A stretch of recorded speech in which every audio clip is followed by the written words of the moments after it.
Smoke curled lazily in the heavy air of the Velvet Room, one of Manhattan's most discreet and most desired speakeasies. The scent of forbidden liquor and French perfume lingered in the air, mingling with the soft notes of a saxophone weeping in the corner of the stage. Vivienne Moreau stood at the center of it all, a gold-fringed dress that danced against her legs with every move, eyes as dark as a moonless night, and a voice that sounded like it was made for sin. When she sang, the world held its breath. Men forgot their cigarettes between their fingers. Women looked at her with envy or desire. And that night, someone was watching her every curve, every whispered word. Elijah Carter leaned against the back wall with a posture far too relaxed to be innocent. Dark suit, hair slicked back with care, and a crooked smile that spoke of a man who had seen too much of life and wanted more. The bourbon glass in his hand was half empty, but his eyes were full of her. Vivienne felt it. Even without looking directly, she knew when she was being watched with that kind of intensity, that heat on the back of the neck, the soft shiver, the body remembering what desire feels like, just from being touched by the right eyes. She ended the song with a whisper that bordered on indecent. The crowd applauded. Some whistled, but she didn't smile. She never smiled easily.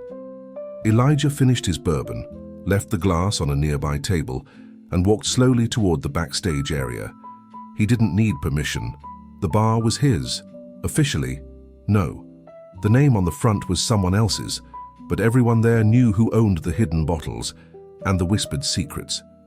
Vivienne was slipping off her gloves when she heard the knock on the door. "You sing like someone who's seen hell and still wants to go back every night," said a deep voice from the other side. She turned slowly. His eyes were there, dark, intense, hungry. "Maybe I left something there," she replied with a sly smile. For a moment, silence settled thick between them. No steps forward, no gestures, but the air was electric. One wrong move, and the world could explode. He stepped closer. Elijah Carter. Vivienne Moreau. Beautiful name, but dangerous. Like almost everything worth having. He smiled. She didn't back away. And there, in that small room with walls that had heard more promises than prayers, a story began that never should have happened.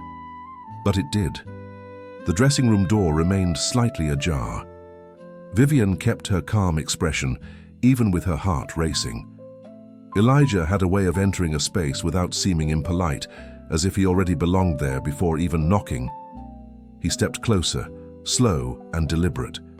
The flickering yellow light behind him cast long shadows on the wall.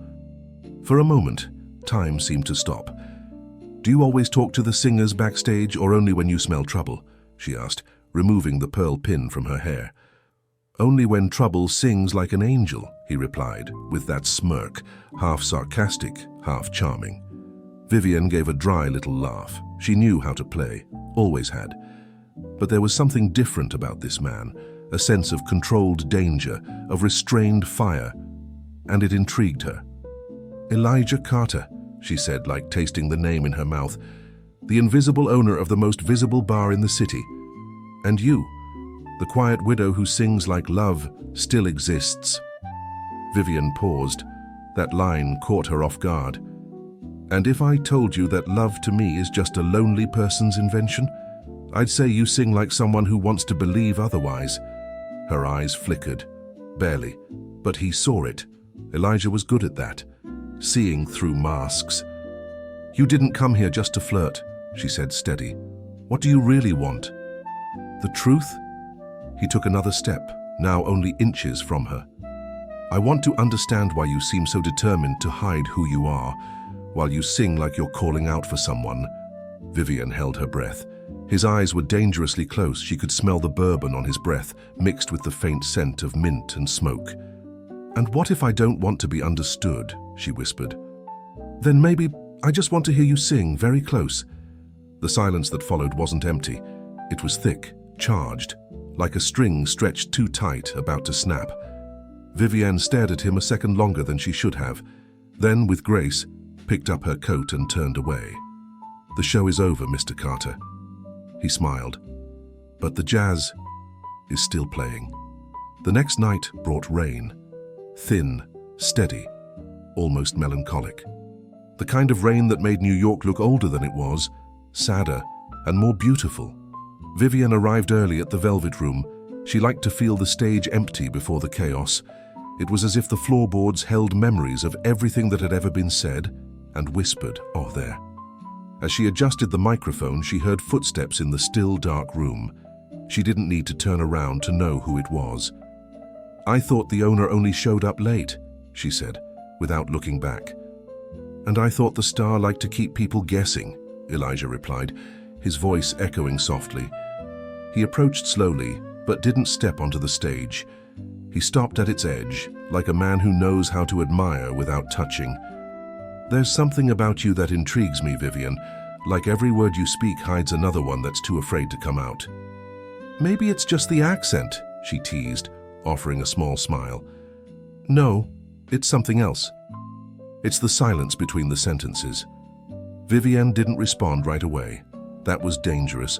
Words like that could open cracks in what she'd spent years trying to keep sealed. "Were you always like this?" she asked, "trying to read women who never asked to be understood?" Elijah gave a crooked smile.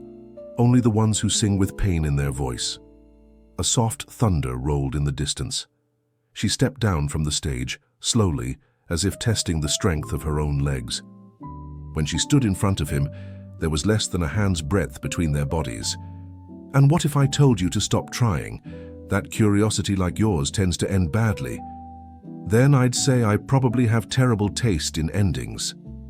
Silence returned, but this time it was different. More intimate. More inevitable. Vivienne let out a quiet sigh. "You know what's wrong with men like you, Elijah." "No, but I'd love to find out." "Shan't you think everything can be won with charm and persistence, but some things can only be earned with patience." He looked at her calmly, no longer smiling. "And I wait, Vivienne. When what I want is worth it." She felt her breath catch for a second, but she didn't give in. "Well then, maybe you'll need a little patience," she said, picking up her purse, "because some truths prefer the dark." And with that she walked away, leaving behind only the echo of her heels and a name he whispered softly, almost without realizing. Vivienne. Vivienne didn't show up at the Velvet Room the following night. Elijah waited, like someone waiting for a note that never comes. The room was full, the band played loud, but something was off. It was her. Her absence turned the place into a stage without light. He quietly went upstairs to the office. From the window overlooking the bar, he watched the crowd, trying to ignore the tight feeling in his chest. It was strange to care, especially for someone he barely knew, but Vivienne stirred something in him no other woman ever had. She was an enigma, and Elijah had always had a weakness for impossible puzzles.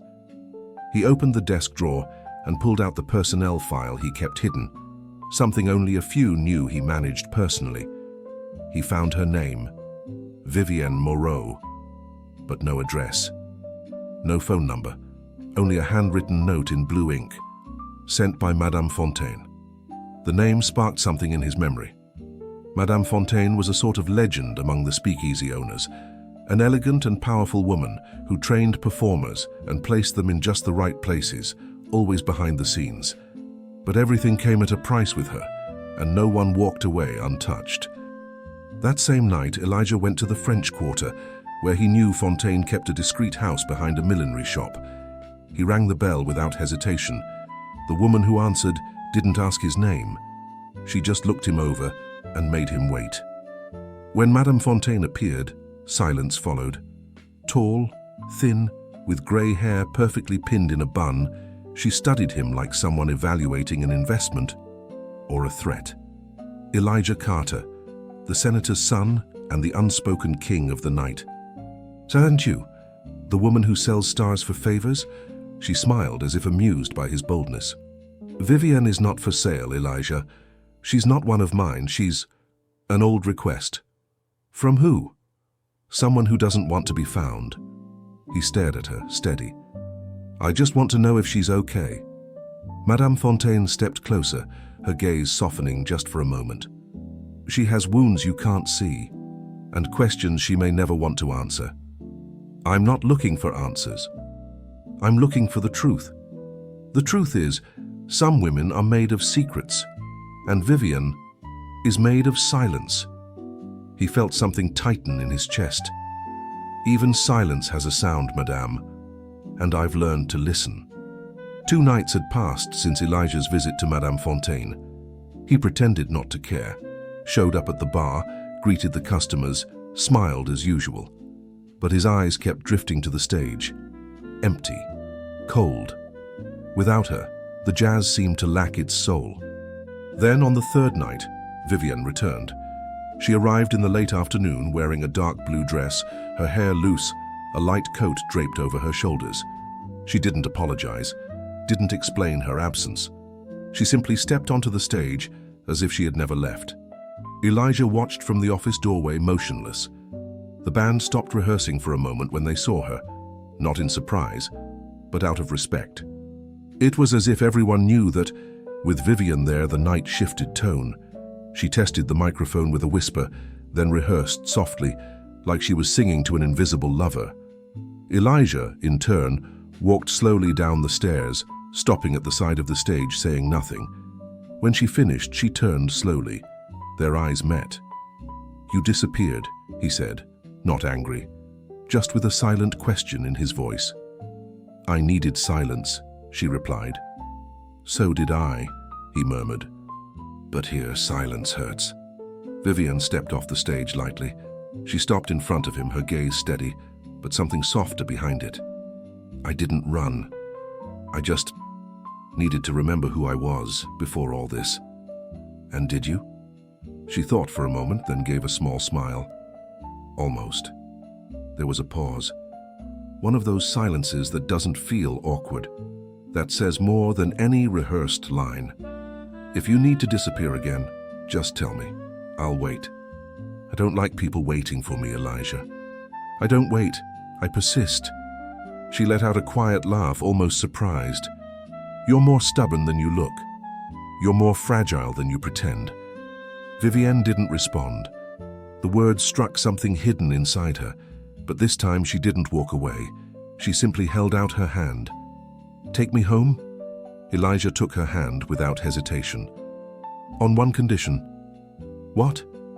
"That you sing for me, tomorrow, just for me."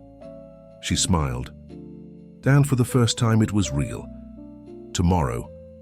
The rain returned that night, as if New York wanted to match the quiet rhythm of what was about to happen. Vivienne left the bar with Elijah beside her. Neither spoke much. It was as if the silence between them had become comfortable, intimate even. His car was waiting on the side of the building. A black Packard, discreet, elegant. Like him. During the ride, she stared out the window, her face softly lit by the streetlights. Elijah watched her in silence. He was learning not to intrude, just observe. They arrived at his apartment shortly after 10, a spacious loft, discreet, with exposed brick walls and few furnishings, everything masculine, practical, but with details that gave him away. Old books, a record player, a half-finished glass of whiskey left on the piano. Vivienne walked slowly through the space, like someone exploring unknown territory. She took off her coat and hung it up carefully. There was no rush, no forced tension. Elijah offered her a drink. She declined. "Tonight, I want to feel everything," she said, with a quiet smile. He approached slowly, as he always did, until he was close enough for her to feel his warmth. But he didn't touch her. "Why did you bring me here?" she asked. "Because you asked." "I asked for a place, not certainty." "I don't want certainty. Just presence." Vivienne looked at him a little longer than she should have. Then she walked to the window, watching the rain-soaked city. "The world looks less cruel from above," she murmured. "Or maybe we just pretend better when we're far from it," he replied. She turned around, leaning against the wall. "I have nothing to give you, Elijah. I didn't come to take anything. Then why are you here? Trying to find out what it's like to spend an entire night beside someone without needing to touch to feel." The silence between them was full, warm, almost unbearable. Vivienne took a step forward, then another, close enough that her body brushed his, but still no direct contact. "And can you?" "Not yet, but I'm trying." She rested her forehead gently against his chest, eyes closed. Elijah slowly lifted his arm and placed a hand on her back, softly. They stayed like that for minutes, breathing together, as if discovering that the strongest touch might be the one that never happens. Vivienne woke before the sun. She was at Elijah's apartment, but not in his bed. She'd slept on the couch wrapped in a light blanket and the subtle scent he left everywhere, tobacco and lavender. She rose quietly, crossed the apartment barefoot, grabbed her purse and began to leave. But something on the piano caught her eye, an envelope, sealed, no name, just sitting on the keys, as if it had been waiting for her. She opened it slowly, recognized the handwriting the moment she saw the first few words. It was from Alain. The name struck her like a blow to the gut. She hadn't heard that name in 3 years. "You can run, Viv, but the past has long legs. I'm closer than you think. This city's too small for the both of us." She folded the letter with trembling hands and tucked it into her coat pocket. Her heart raced, but her face remained calm, trained, cold. But inside, the ice had begun to crack. She left before Elijah woke up. Elijah noticed the absence the moment he opened his eyes. The empty couch, the slightly open window, the silence of someone who left no trace, only scent. But what he really noticed was the missing envelope, the one he had left on the piano the night before. He didn't know what the letter said. He had only received it from a man in gloves in the alley behind the bar with one clear instruction: give this to her, and only her. The man with gloves never gave his name, but Elijah remembered the eyes, dark, hollow, like they had seen hell up close. He had hesitated, but something about the delivery had felt too important to ignore. And now, seeing the empty sofa, he felt like he had become part of something far bigger than he understood. Vivienne walked aimlessly through the Harlem streets. The sky was still grey, and the shop windows reflected her face like ghosts. Alain. The name tasted like poison and memory. She had already left everything behind once, changed countries, languages, identities. But Alain was the kind of man who could find a woman even when she was hiding inside another. She had to act before he got close to Elijah, before Elijah paid the price for something that was never his to carry. Vivienne spent the morning hiding. In a rented room by the hour, on the top floor of an old Harlem building, she watched the world outside through dusty blinds. She had Alain's letter in her hands. She reread every word, not from doubt, but from rage. He knew her well, knew she'd never run out of fear, but he also knew how to threaten without saying much. He didn't need to scream to hurt. He just had to show up. And now, he was near. Vivienne lit a cigarette with steady hands. She hadn't smoked in months, maybe more. But now the taste of nicotine felt like the only thing strong enough to drown the memory. She thought about running, truly disappearing, leaving New York, starting over again. New name, new face, new voice. It was an art she'd mastered. But then there was Elijah, and that thought paralyzed her more than any threat. Elijah, on the other hand, didn't know what to think. Since Vivienne had left that morning, a tight knot had settled in his chest. It wasn't fear, it was absence and too much curiosity. He didn't know who Alain was, but the name had been whispered by Fontaine years ago during a delicate negotiation. A dangerous man, French, tied to circles even senators avoided. And now, that name was back in Vivienne's life. Elijah didn't want questions. He wanted answers. But more than anything, he wanted to know how far he could go with her, and what he was willing to lose. By late afternoon, Vivienne returned to the Velvet Room. No one expected it. She walked in as if nothing had happened. Same black dress, same eyes full of secrets. But something in her was different, stronger, darker. Elijah saw her from the stairs and came down without hesitation. He stopped just inches from her. "He's here, isn't he?" he asked. Vivienne didn't hesitate. "He is. Are you going to run?" She looked at him for a long moment, then said, "I haven't decided yet." Then decide with me. She frowned, unsure. What do you mean? If you run, I run with you. But if you stay, I become armor. Vivienne took a deep breath. For a second, she almost smiled. Almost. You don't know what you're getting into, Elijah. And you don't know how far I'll go for someone I... He stopped, swallowed the rest. But she understood. And in that moment, she knew. She couldn't run alone anymore. The bar was packed that night. The sound of jazz masked whispered conversations, discreet deals and unspoken intentions. But Elijah heard none of it. His eyes were on the clock, then on the door. Vivienne was in the dressing room getting ready to sing. She knew he would come. Alain. She could feel it. Her body, even in silence, remembered that name like a wound carved into her skin. At 11:07 p.m. he walked in. No one recognized him at first. Dark suit, hair perfectly slicked back, black gloves, even though it wasn't cold. Too elegant to be just a customer, too calm to not be a threat. Elijah noticed him instantly. The stranger's eyes scanned the room like a hunter. And when he saw Vivienne on stage, smiling at the crowd as if she were whole, he smiled back. A cold smile, full of memory. Elijah felt his blood heat, not from jealousy, but from the way Vivienne froze for just a second. Small, almost imperceptible, but real. Anyone who knew her would see it. This was not just any man. When the song ended, she left the stage slowly, walked straight to the dressing room without speaking to anyone. Elijah followed. "Is it him?" he asked. She didn't answer right away. Took off her earrings, let her hair down. "Yes." "What does he want?" Vivienne turned, meeting Elijah's gaze with a look he had never seen in her before. A tired look, deep. "He wants to remind me that I'm not free, that I never was." Elijah looked at her for a moment. Then he shut the dressing room door behind him, stepped away from the wall. He had made his decision. "Then we change that." "It's not that simple, Elijah." "Maybe not, but it's necessary." She wanted to say he didn't understand, wanted to push him away, to protect him, but the truth was, she couldn't carry it alone anymore. "He's dangerous. He's not just an ex. He's someone who owned me, literally." "I know." "And you still want to stay?" Elijah didn't answer. He simply stepped closer and held her face with both hands.